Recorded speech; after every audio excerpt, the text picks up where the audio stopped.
Hello everyone, AnEvilSnowman here, back with another guide to Dota 2, this time covering WindRunner. WindRunner is a hero that ticks all the boxes of what you could want in a hero. Great escape mechanics in Windrun, long range nuke from Powershot, the best non-ultimate disable in the game from Shackleshot, and to top it all off, great pushing and general DPS abilities from Focus Fire. This ability set makes WindRunner a great choice for a solo lane, with her seeing good pick rates at all levels of play, from scrub to pro games. Shackleshot is one of the best disables in the game, with a well placed shackle being truly game changing. The targeted enemy is shackled to either a unit or a tree directly behind them. At level 4, this shackle will stun for 3.75 seconds, costing 120 mana with a 12-second cooldown. If there's nothing to shackle the target to, a mini stun of 0.75 seconds will be applied. Power Arrow is a skill shot that's channeled for up to 1 second before being released and dealing damage to all enemies in its path, costing 120 mana with a 9-second cooldown. The first enemy unit hit with Power Arrow takes the greatest damage, while every unit hit after will take 90% of the damage of the previous unit.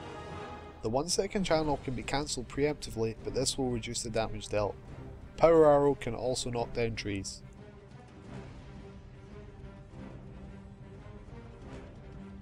Windrun when active increases Windrunner's movement speed by 50% and reduces surrounding enemy movement speed by 30% at level 4.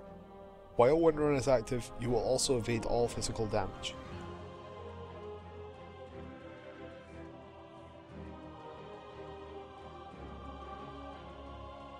Windrunner's ultimate will turn her into a machine gun.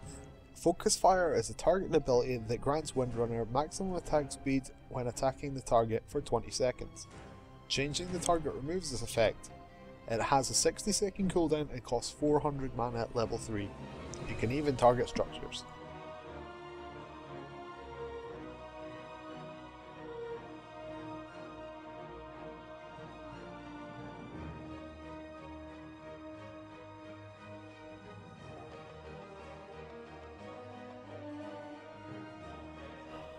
At level 1 you want to take Windrun to help you avoid any damage in the early game, but because further levels don't increase your own movement speed and only slow your enemy, it's okay to hold back on leveling it further until levels 12, 13 and 14.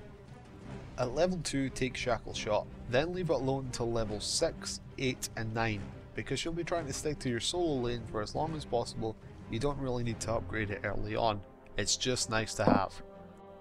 Next, max your Powershot, taking it at levels 3, 4, 5 and 7, as this will allow you to keep a safe distance away from any harassment while still allowing you to harass your opponent, push lanes and killsteal the shit out of everyone in pub games. Focus Fire is not taken until levels 10, 11 and 16. We'll leave your ultimate this late because at lower levels the mana cost is huge, and against lower level mobs you don't really need that amount of firepower. Your points are better spent in other abilities. Stats will fill in the hole you have at level 15, and like most heroes, it's all stats from level 17 till 25.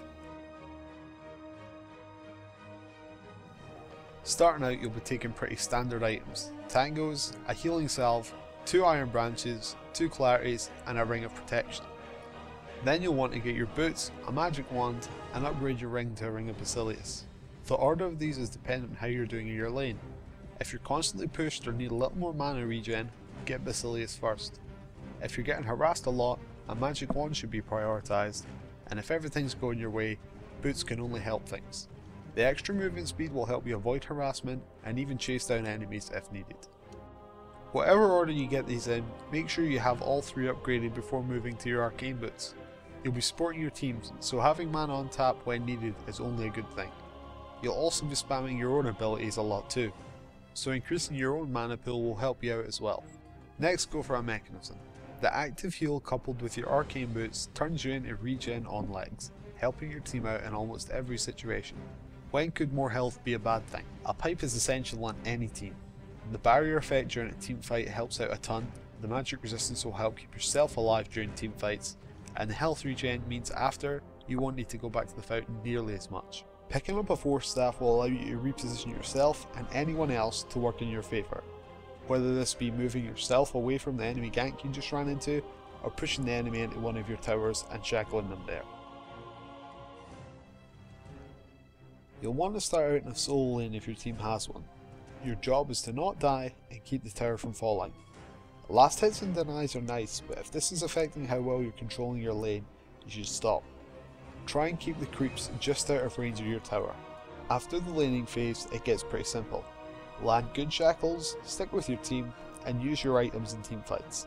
Spamming Powershot in teamfights at the enemy while your shackle's on cooldown is also a good idea. When pushing, try and use your Powershot when the creeps are in a line for maximum effect, but this isn't always the best way of hitting them. When you get to a structure, focus fire that shit up and it'll drop in seconds. I would try and avoid using your focus fire on an enemy hero as it costs so much mana you can get more damage out using Powershot. But if you're in a situation where you need to get some kills really fast, by all means, go machine gun their ass. Thanks very much for watching this guide. If you like the content, please like and favourite, subscribe if you really liked it and would like to see more. In the comments below, please leave me anything you feel could improve this guide, or would help anyone else out who is watching this guide too. Thanks very much for watching, I'm AnEvilSnowman, and I'll see you in the next video.